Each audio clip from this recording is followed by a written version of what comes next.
Hi, it's Toby and Bill. We can do a better angle than that. Anyway, we're back. It's been a couple weeks, and we're gonna talk about some records. I won't bullshit too much for it. We'll just cut straight to it. How about that? We generally go in alphabetical order. I'm gonna give you a sneak preview of what we're gonna talk about. There's this, and then there's this, and then there's this. So that's N, and L. So L comes first. Laughing Hyenas, That Girl, the double live album from Laughing Hyenas, put out by Jack White's Third Man Records. And it really appears, it doesn't just appear, Jack White has taken it upon himself to champion the legacy of the Laughing Hyenas, which Fellow Detroit. for me, that's not a matter of why that band. It's like, thank you. You know what I mean? Because, like, what a great band, you know? So, I've been listening to this one quite a bit. This covers tracks from, as you can see, 86 through 94. And you've seen Laughing Hyenas, huh? No? I think so. Yeah, uh-huh. You see, the thing is, okay, so I seen Laughing Hyenas. I saw him towards the end outside of Emos. It's very memorable, but I feel like I saw another time outside of Emos that was so similar to it that I'm maybe thinking of the same show in my head. But I definitely remember listening to this, the show I regret missing.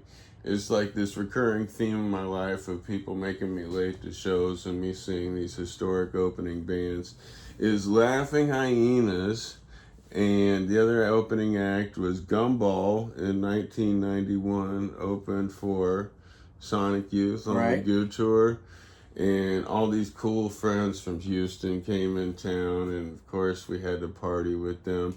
And I didn't see Laughing Hyenas set, and like I would have got there earlier on my own. But I did manage to see them later, and what a great band, you know. So what do you think of this record? Full disclosure, I knew the records back then. I heard them, but I never played them at home. Right. So this was a really good gateway album for me. Once you get used to that awesome voice, yeah, because it takes some getting used to, but the power in there, and it's like he takes the one element of the Birthday Party, because Birthday Party didn't always scream, but there are screamer songs, and he takes that part and runs with it. Well, okay, here's how I see it, because I read the book. There's a bio of Laughing Hyenas that came out in the last year, which is highly recommended by me. And I'm going to move this back just a little bit. But what happened is, you know, John Brannon was singing for Negative Approach. Right. And he heard the Birthday Party and started Laughing Hyenas, totally based on wanting to have a band that sounded like the Birthday Party. No, they heard the Birthday Party together, and they were both breaking up with their bands. I just read Wiki notes. Oh, yeah. L7 was breaking up, Negative Approach breaking up. Oh, yeah, she had a Michigan L7. Yeah, Michigan L7. It sounds like in the book that Ann Arbor was the place to live in 1988. It's like Austin back then. Well, God, and it seemed like even back then, I mean, I think Iggy was staying back there, and Dee Dee Ramone, said, was living in Ann Arbor for a short amount of time. And then, like, the MC5 guys were there, and so, like, what a great place to... Oh, yeah. So they cover MC5. They do...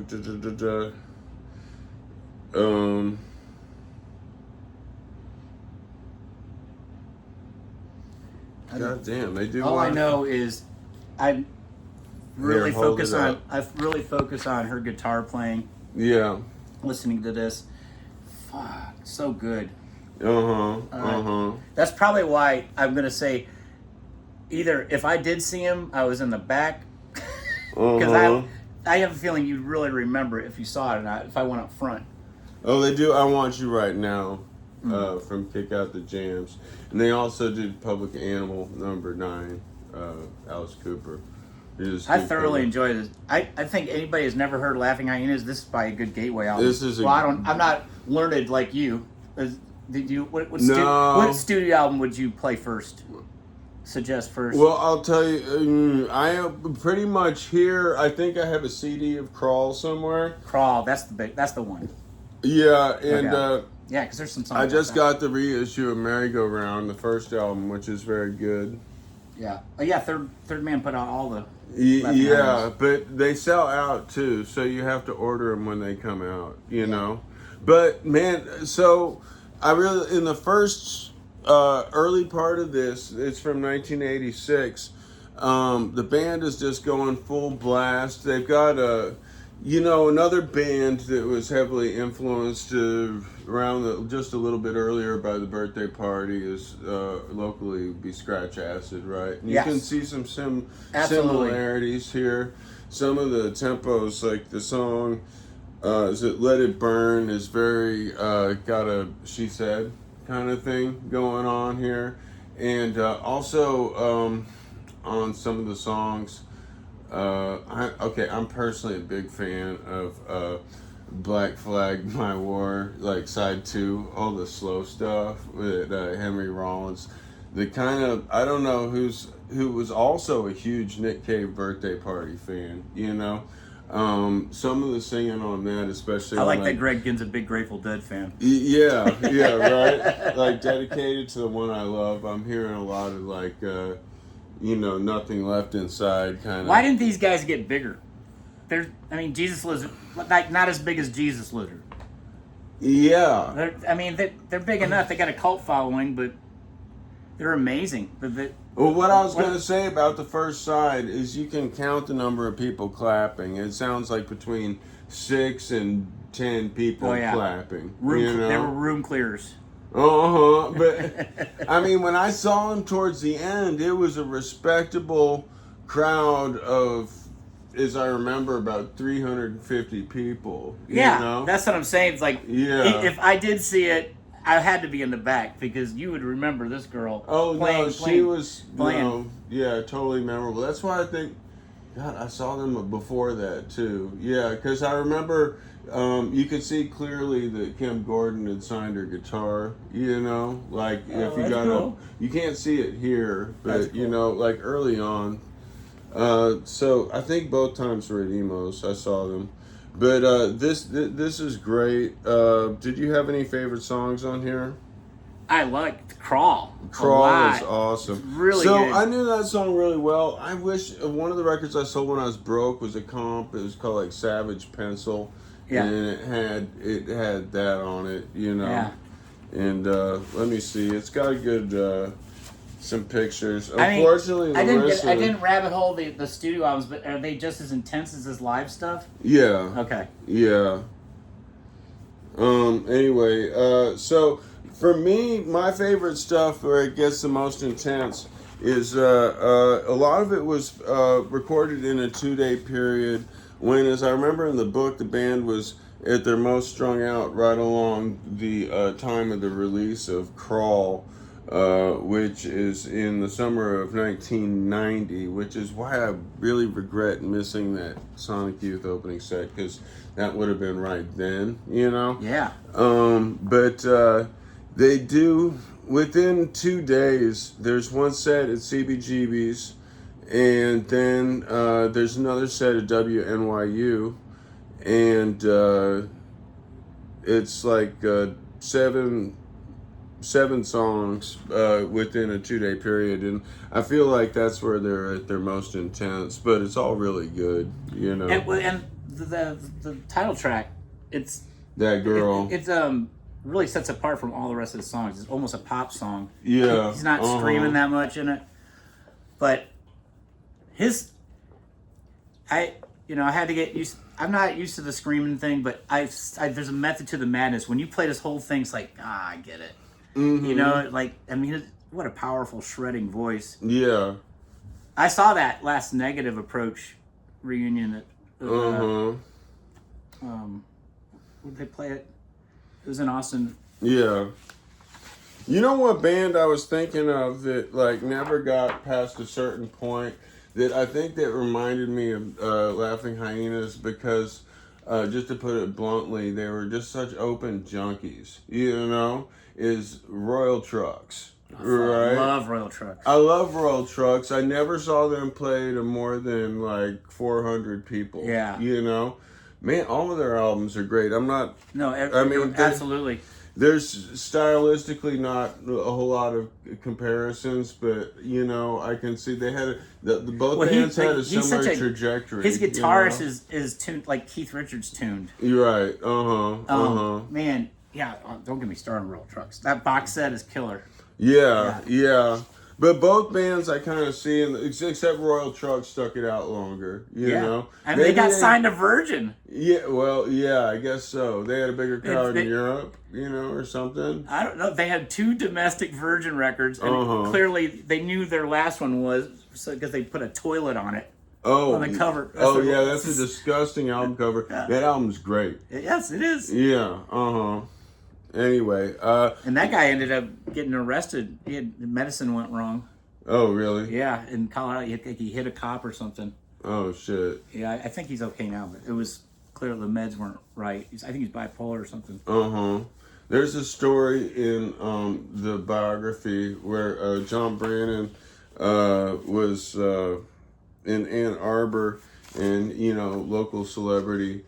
Underground celebrity, but he was always broke, and he would go shoplift. He would go to like Eckerd Drugs or CVS and shoplift a pack of blank cassettes, and then take it to the cool record store and just hang out behind the counter and record all the new records, you know. And they'd let him do it, and then he'd go home, and you know, he'd keep current that way. But so I guess it's dedicated in a way, since it's called That Girl, to Larissa, the guitar player, who passed quite a long time ago, like 20 years ago. 2006. 2006, 20 years ago, yeah. Anyway, she's got a great sound. She really makes this. There's it's a lot what of good sets them apart from other bands. It's her. I mean, it's by testosterone backup band, all these dudes. And then her guitar play is so unique, over the top, just powerful. You know what else stuff. I think of when I listen to it? I really like the song "Dedications to the One I Love," and that one musically reminds me of "Dreams Reoccurring." Husker Du on Zen Arcade. It's kind of got the. Is that a waltz? Sounds like yeah. Man. It's a good album. What's the point of putting a single in there? You'll never play it. Did you get a single? Yeah, with there's yours? a single in it. I didn't get a single with mine. What's the single? I'll play it. I mean, that's the problem with singles in general. Oh shit! You sure you don't have it? No, I didn't get a single. It's in there. Look again. Dude, I've listened to this thing a bunch. Yeah. Mine didn't have a single. I didn't get mine at Waterloo, unfortunately. God damn it. You know what? I even mail ordered this from Third Man, which is stupid because I went in Waterloo and y'all totally had it on the day of, you know. Anyway, no, I didn't get a single. Well, you can have this. There's my advertisement for Waterloo Records. That one actually, I just ruined the collection of my price of my record by giving Toby the single. Well, I will listen to that. Y'all witness it. Yeah. Did you listen to it? Yeah. It means continuation of the rest of the album. Yeah. Oh, okay. Cool. Awesome. So now we're going to this one. So tell us about the Necessaries. Man, that was such a pleasant surprise. I know those Arthur Russell records. I like the loops and the cello stuff, and I did not know about this. I did not know they were on Sire. Had I known that record, like the original album cover, they have one record on Sire in '78. That was like a stalled release, like they. This one. Oh yeah, Event Horizon. And terrible album cover. Reminds me of the Feelies though. Yeah, right. The cover at least. Yeah, and I believe, was it just released in the UK? No, it was domestic. No, it was okay. Yeah. Okay, but they were in New York. But I've never seen it. I never saw it in record bins or anything. Yeah, well, I'll hold it up. So the Necessaries, this just came out. These guys had 1.5 albums released in the U.S. because it sounded like there was a stalled release where Sire put out a single on Spy Records, which is IRS, which it was John Cale produced. John Cale's one shot at being a label guy, and it was the only release. That was it, right? Okay, and the single went over well, and then they actually opened. They got selected by Chrissie Hynde to open the first Pretenders tour, right? And they did that. Now they got, and then an album came out, but they said it was demos, and they had the album recalled, and then they put out an album the next year that was like half the same songs, right? Which is the one that's on here that's called Event Horizon. And you can hear the original album, and the songs that weren't included, I mean, I can kind of understand, but in hindsight, they probably should have just rolled with it and put out a second album, or whatever. Yeah, there's 3 albums worth of stuff on there. Okay, so this is a real case of why not this band, right? So the killer pop songs. So, I played this thing like 7 times. Okay, it's just that Europe song is killer. Europe. I mean, he's just this the main songwriter guy. What's his name? Ed Tomey. This is his band. Like Arthur Russell is in this band, and so Arthur Russell people collect Necessaries because of Arthur Russell, and he's a part of it. What else did Arthur Russell do? All his solo albums. There's the weird solo albums with cellos and looping and stuff. He's got a big major cult following. Now the Ed, what's his name? Ed. I don't know what else Ed Tomey did. He had a band called Rage to Live in the 80s and 90s, late 80s. That name sounds familiar. They were always on like comps, like Bar None Records and stuff. I want to hear that now. Yeah, I mean, the guy's got there's earworm after earworm on here. The songs are great changes. Great, and I'm a bridge guy. A lot of good bridges. It's just amazing. I can't believe I've never heard this before. Yeah. So good. Okay, so what band did you think of the most when you were listening to this? Well, you can't compare. Like this is on Sire, and it came out the same year as all those other New York bands, right? Like Television. They don't sound like anybody else. It doesn't sound like from '78. I can't think of any band. Check out. Sorry to interrupt. That's it. Yeah. No, they do. Okay, so if there's any band that I was gonna think of, it's XTC. Right, and I feel like both bands. There's an American version of XTC. You mean like the quirkiness? The quirkiness, the guys melodically, the guys' melodies he picks. They're kind of all-encompassing. Like bands are still trying to be like the Beatles, where they do a little bit of everything. And I can pretty much guarantee that the guys from this band decided they wanted to start a band when they saw the Beatles on Ed Sullivan. Like, they're totally like Dad Generation all the way.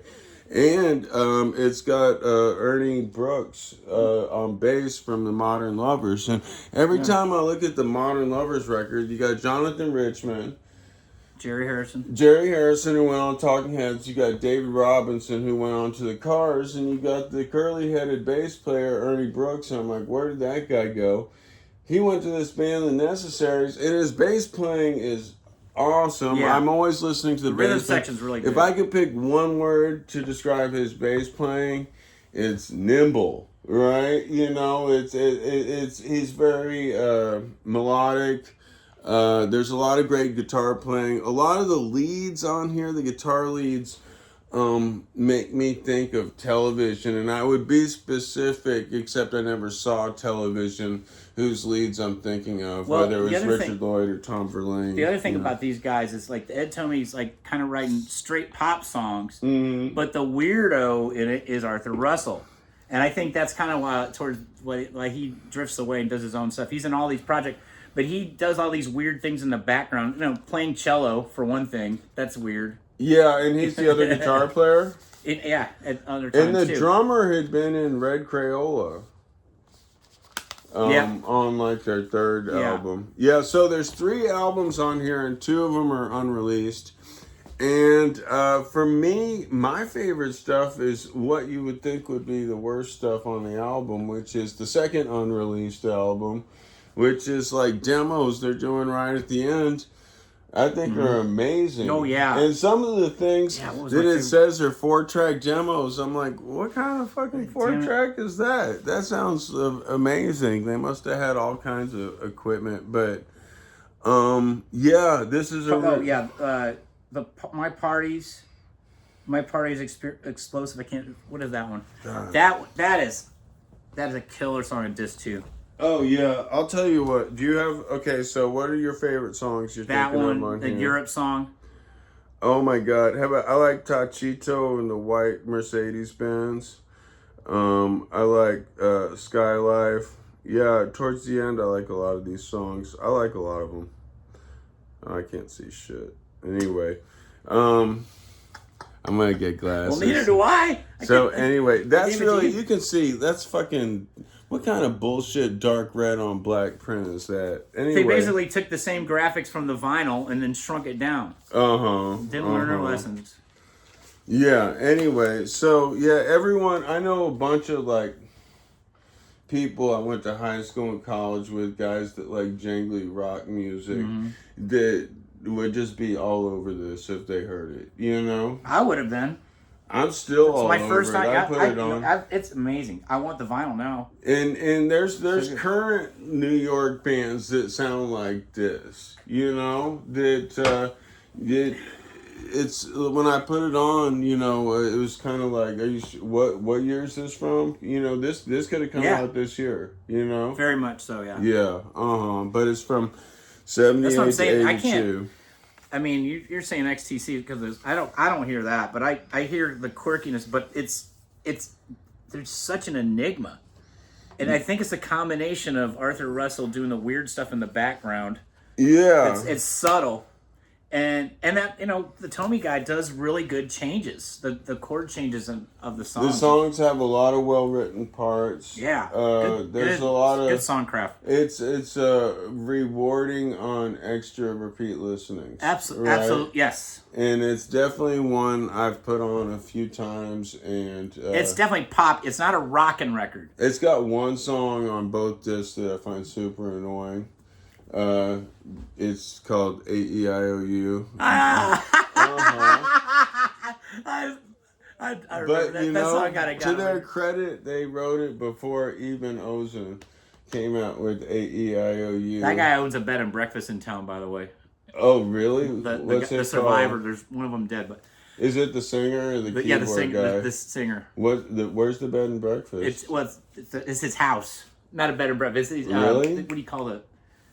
You rent out your place. Yeah, Airbnb. Yeah, he has an Airbnb because my friend Sheila stayed there. That's a big brag on his website. Singer from Hyenas has a house, and it's on the east side.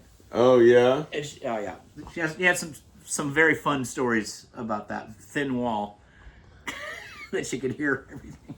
Oh wow. One of the places you could possibly stay if you came to my wedding in July is the New Shoes studio. Yeah, I can't wait. New Shoes. Anyway, an old friend has it.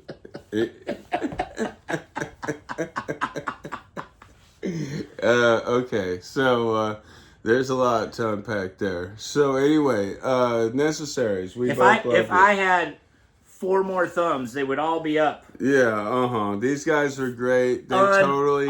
It's unbelievably awesome. I mean, for like how I want that original vinyl now. I bet it's. I feel because like of Arthur Russell fans, that's worth a lot of money. I bet. for how unrecognized they are, for how much great material they have, they might as well have been from Austin. You know what I mean? Yeah. Anyway, but no, from New York, the Necessaries. Totally check this out. Okay, where are we going after that? Oh yeah. We got one more. Night of the Vampire. And this album is called The Enchanting Winds of the Dream Weaving Masquerade. That's not how you read it, Toby. Oh yeah. The Enchanting Winds of the dream weaving masquerade. and it's one of those bands where it's just one guy, I think, and his name is Astral Shadow. Yeah, so this is a great credit. Night of the Vampire is Astral Shadow. I mean, this is I can say this is a future collector thing. The cover's great. I love it. He probably did the artwork. And again, I've talked to you about this before. I always have to get used to Cookie Monster vocals. Yeah. But it works because the synth works. He's doing his. I mean, this is a sound, right? There's a lot of bands that are kind of doing this now. Yeah. Like the dirgy synth and metal. I like it. It's very unique. Yeah. This one did take a couple of listens. That's, like first impression, I was like, ugh. Were you like, fuck Toby? What? But man, shit? No, I always try to listen to things 3 times because your first impressions can be misleading. And I went down this rabbit hole with this guy. I like the instrumentals on it, and everything rips on it. So, did you pick up that this band's from Houston? Okay, I did not. Oh, okay. So, I have the EP that came out in 2022, and part of the reason I started this massive alphabetizing project is I can't find that, and I couldn't find my copy of Merry Go Round by Laughing Hyenas. That's the reissue I bought like 6 months ago. So, it's a massive organizational project, but when Sean and I were doing the show, I ordered that CD, and it was from a bookstore, like a comic store in Houston, right?